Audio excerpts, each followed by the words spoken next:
श्रुति में जिसे अदृश्यत्व आदि धर्मों से युक्त बताया है वह ब्रह्म है, प्रकृति या जीवात्मा नहीं।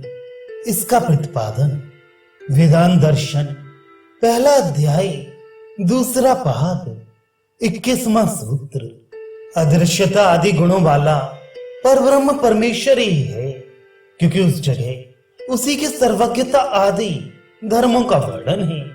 व्याख्या मुंडकोपनिषद में यह प्रसंग आया है कि महर्षि शौनक विधि पूर्वक अंगिरा ऋषि की शरण में गए। वहां जाकर उन्होंने पूछा, भगवान किसको जान लेने पर ये सब कुछ जाना हुआ हो जाता है? इस पर अंगिरा ने कहा, जानने योग्य विद्याएं दो हैं, एक अपरा दूसरी परा।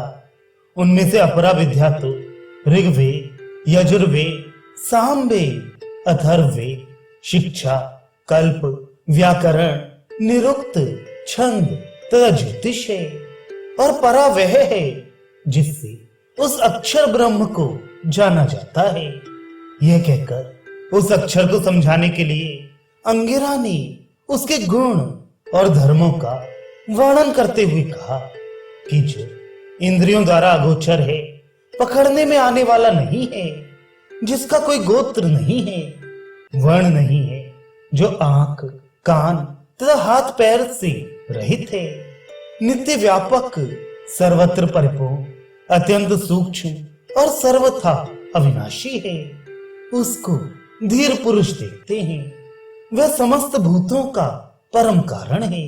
फिर नवम मंत्र में कहा है कि जो सर्वज्ञ, सबको जानने वाला है, ज्ञान ही जिसका तप है, उसी से ये विराट रूप समस्त जगत तथा नाम, रूप और अन्न उत्पन्न होते हैं।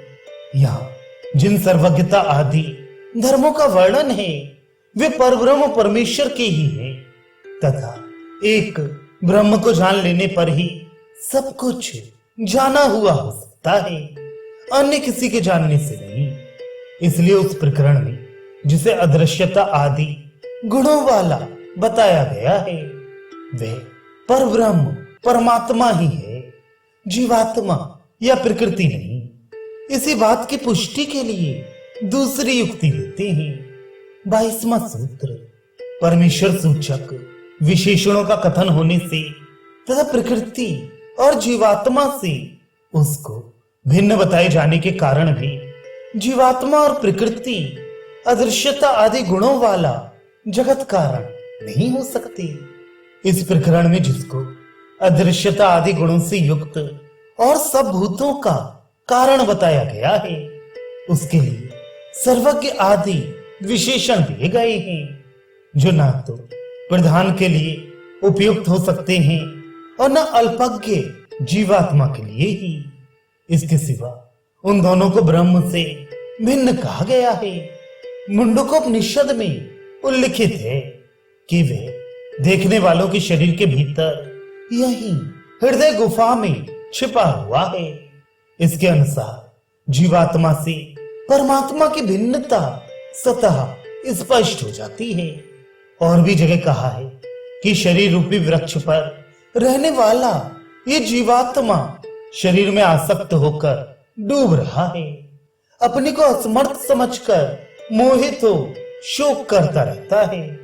परंतु वह जब वहीं स्थित तथा भक्तजनों द्वारा सेवित अपने से भिन्न परमेश्वर को देख लेता है और उसकी महिमा को समझ लेता है, तब सर्वथा शोक रहित हो जाता है। इस प्रकार इस मंत्र में स्पष्ट शब्दों द्वारा परमेश्वर को जीवात्मा से तथा शरीर रूपी वृक्ष से भी भिन्न बताया गया है। अतः यहाँ जीव और प्रकृति दोनों में से कोई भी अदृश्यता आदि गुणों से युक्त जगत कारण नहीं हो सकता। इस प्रकरण में जिसे समस्त भूतों का कारण बताया गया है वह परब्रह्म परमेश्वर ही है।